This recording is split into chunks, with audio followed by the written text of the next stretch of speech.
Kita mengenal Hakim Bau sebagai hakim yang sangat adil dalam menjalankan peradilan. Dan ada sebuah alat yang sangat ikonik yang sering kita lihat, yaitu alat penggal untuk eksekusi. Mari kita simak apa saja jenisnya dan peralatan lain yang Hakim Bau gunakan.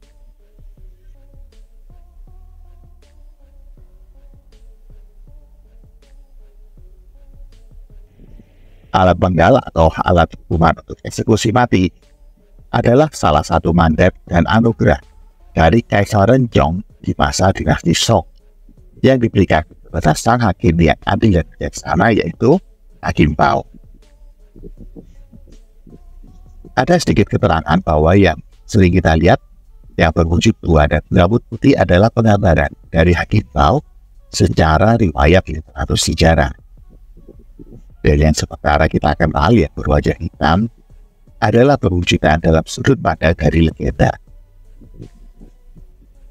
Sekarang kita akan bahas wewenang Hakim Bau dengan beberapa alat yang digunakannya sesuai dengan simbolik atas kewenangannya.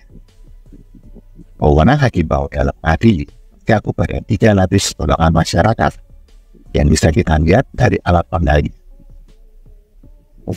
Alat penggal anugerah dari Kaisar kepada Hakim Bau ada 3. Yang pertama, berbentuk kepala anjing. Kemudian ada yang berbentuk kepala macan dan berbentuk kepala naga. Alat penggal berbentuk kepala anjing ini untuk menghukum kalangan rakyat jelata. Sedangkan alat penggal berbentuk kepala macan untuk menghukum kalangan pejabat. Yang terakhir yang berbentuk kepala naga digunakan untuk menghukum kalangan bangsawan, termasuk juga kaisaran.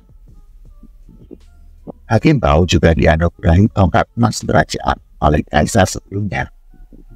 Ini sebagai tanda kuasa yang sah untuk menghukum kaisar-kaisar setelahnya apabila melakukan kesalahan.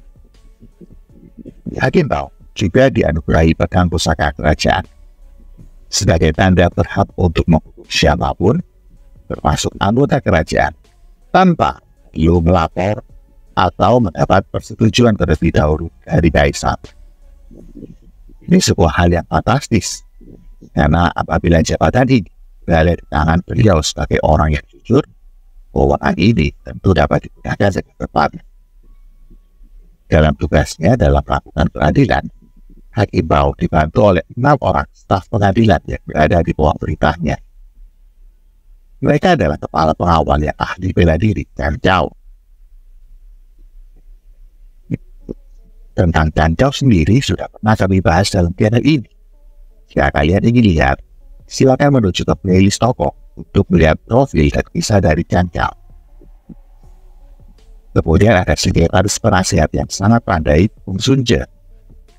Ada juga 4 pengawal lainnya, Wang Jiao, Pahan, Changlong, dan Jiao Hu. Karena rasa keadilannya kuat, Hakim Bau sangat populer di Tiongkok, terutama di kalangan petani dan orang miskin. Orang-orang jombo, warga kelas bawah yang rendah, begitu paham pada sikap sang hakim yang arif, adil, dan sangat bijaksana. Bahkan ada kisah ketika beliau sudah membebaskan biksu yang tidak bersalah, sang biksu tetap dengan sukarela masuk ke dalam penjara karena menyebabkan wanita bunuh diri karena malu, karena tidak sengaja terintip sang biksu ketika mandi.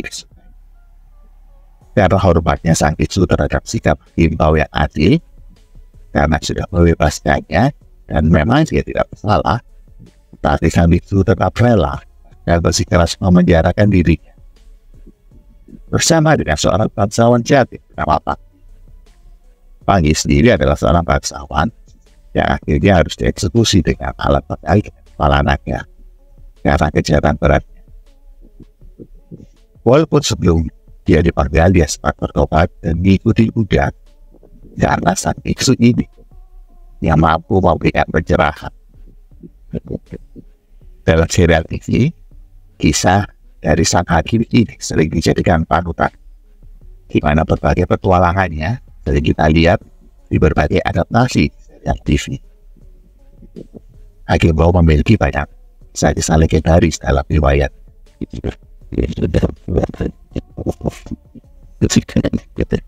Artefak sejarah dari 3 alat penggal sebagai saksi bisu atas ketegasan Iqbal.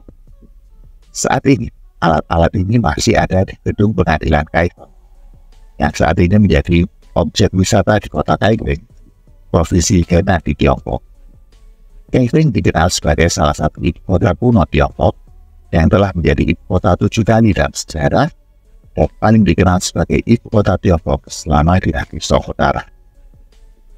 Alat-alat eksekusi ini menjadi saksi sejarah atas banyak terhukumnya para pelaku kriminal berat di Tiongkok dari 3 lapisan masyarakat: rakyat jelata, pejabat, dan bangsawan.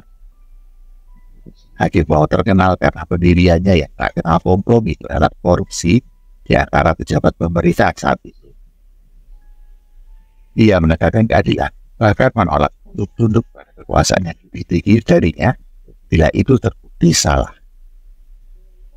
Karena itulah dia diberikan kewenangan untuk menghukum tanpa izin dari kaisar jika sudah jelas terbukti. Sejarah mencatat bahwa selama kurang lebih 30 tahun sejak memegang jabatan, sebanyak lebih dari 30 orang pejabat tinggi, termasuk beberapa menteri, telah dipecat atau diturunkan pangkatnya atas tuduhan korupsi, kolusi, lalaikan tugas, dan kasus lain. Semoga kisah moral mengenai peradilan ini menjadi inspirasi bagi kita semua. Jangan lupa untuk like dan subscribe, dan saksikan video-video kami lainnya, terutama di bagian tokoh, karena kami akan selalu membahas berbagai tokoh, baik dari karakter dunia persilatan, cara novel, film, dan sebagainya, sampai ke tokoh secara historis. Sampai jumpa.